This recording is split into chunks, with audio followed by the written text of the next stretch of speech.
Hi guys! Good morning! Have a blessed morning everyone! Ngayong araw nga pala is wala na ako sa kalendaryo. Hi! Sobrang bilis talaga ng panahon. Super nagpapasalamat talaga ako kay Lord kasi sobrang daming struggles ko this past few years. Pero ito, lumalaban, nalagpasan ko pa rin. Naniniwala talaga ako na lahat ng nangyayari sa buhay natin ay may reason. Kaya kung minsan kung hindi man maibigay sa atin yung mga gusto nating marating or makuha sa buhay, ipagpasalamat pa rin natin kasi may reason talaga kung bakit hindi nangyayari ang mga bagay-bagay. Super natutunan ko talaga this year. Dapat maging positive lang talaga tayo para positive lang din yung pumasok sa atin. May negativity man pero kung titingnan mo sa positive way, malalagpasan mo to ng parang wala lang. Yung feeling na hindi mabigat sa pakiramdam. Hanggat may pagkakataon kang sumaya at may magpapasaya sa'yo, i-grab mo lang kasi sobrang iksi lang talaga ng buhay. Kung napapansin mo, sobrang daming mga OFW ang sumusuko dahil sa hirap ng buhay dito sa abroad.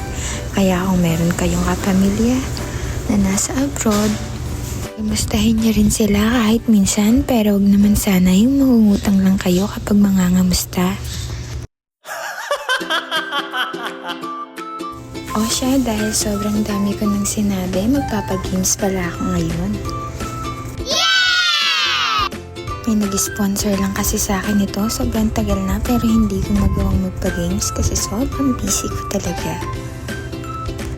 Ang pinaka-last na magko-comment kung ilan ang prutas na kinain ko sa video na to, ay siya ang mananalo ng tumataginting na 1,000 pesos.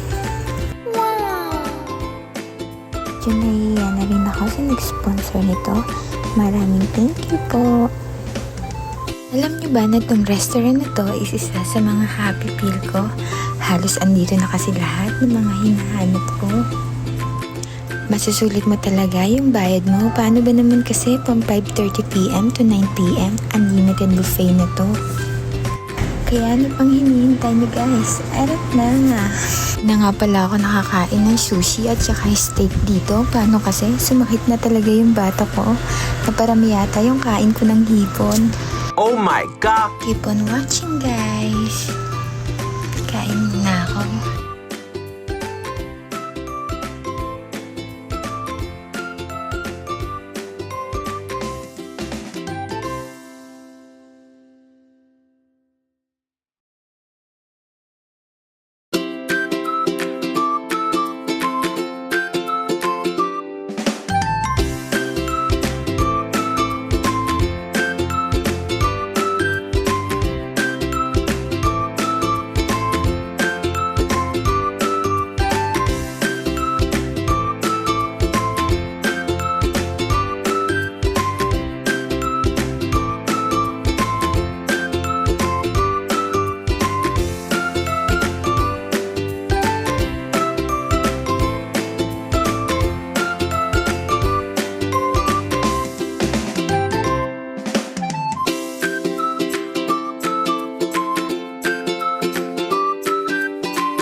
Thank you for watching guys.